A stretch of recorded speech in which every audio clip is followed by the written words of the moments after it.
Now the first step in making a picture frame is to calculate the length of the pieces. Now you've got two options here really. You could frame it so the print is nice and tight, or alternatively you can have a 10mm shadow line all the way around. Now if you go with the shadow line option, it takes a little bit of maths to work out these pieces, so stay with me. Now to go with this option, what you need to do is measure the width of the frame plus 20mm, that's 2 times 10mm shadow line, plus another 90mm, and that's 2 times the frame width. Now for the tighter version, it's a little bit simpler.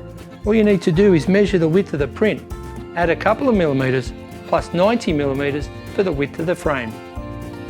Now I've cut all my pieces to length, and each angle here is 45 degrees. So set your miter saw to 45, and that'll produce a beautiful right angle corner.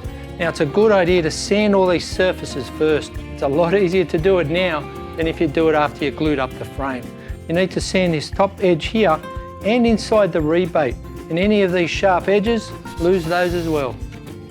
Now when it comes to gluing up, it's a good idea on the end grain is to apply some PVA to the end grain and then rub it in and let it soak in. That seals up all the fibres, and then apply a little bit more.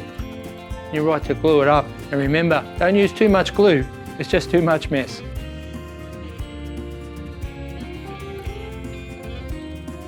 Now a good tip here is to just cut some small offcuts to give us that 10mm shadow line. Remember our frame was 10mm thick along here.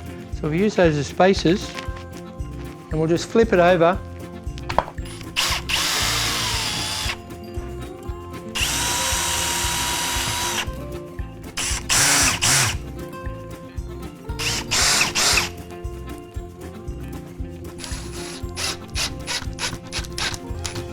Looks pretty good, doesn't it? All we need to do now is just hang it on the wall and we're done.